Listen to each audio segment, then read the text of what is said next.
guys, just a quick sewing candy on how I rethread the machine to a different color. I was white, I am now red.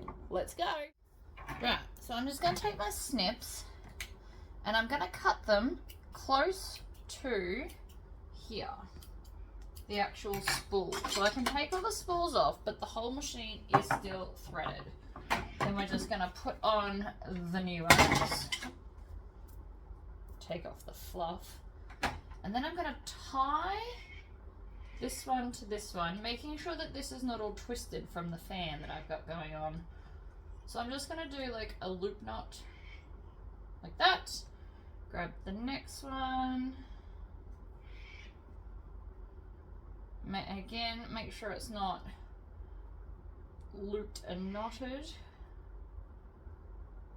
We don't want it to be tangled here. And then the third one. This is how I always do this, by the way. The main thing is don't make sure they're not all twisted up. Twisted is bad.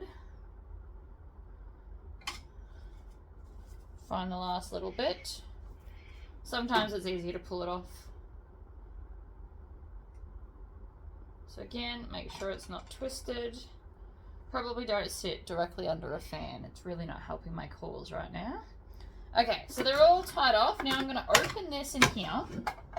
I'm going to lift up these and lift up the feet. You can turn the machine on if you want to.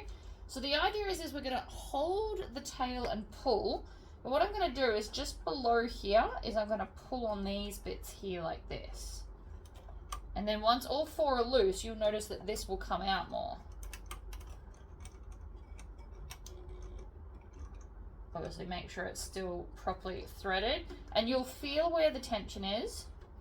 So this is one way to do it, right? So we just go along and loosen all four, and then when all four are loose, it becomes looser.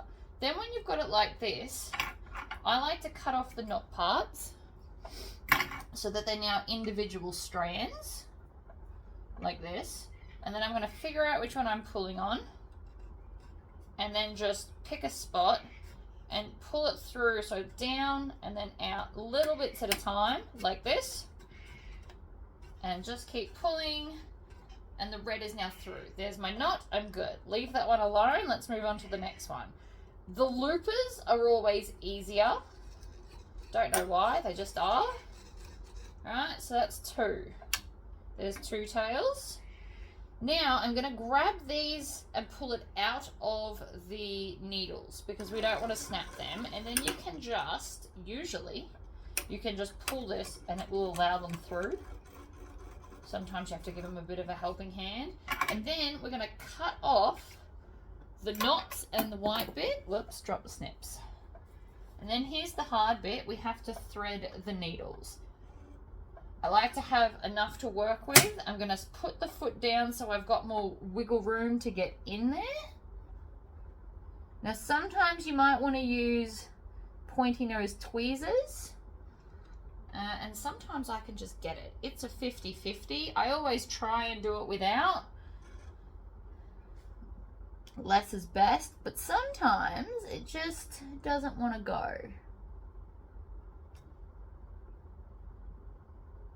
Sometimes I need two hands. I'm at the hole, but sometimes the thread just doesn't want to go through. And then I put my finger behind it so it can't come out, and then pull on the tail. Then I'm going to lift the foot back up, and I'm going to grab all four of the red tails and hold them together. And I actually like to just twist them in my fingers so that they're technically joined. But you want to make sure that they're all going underneath the foot. And then, if it is threaded correctly, you should then get your chain tail.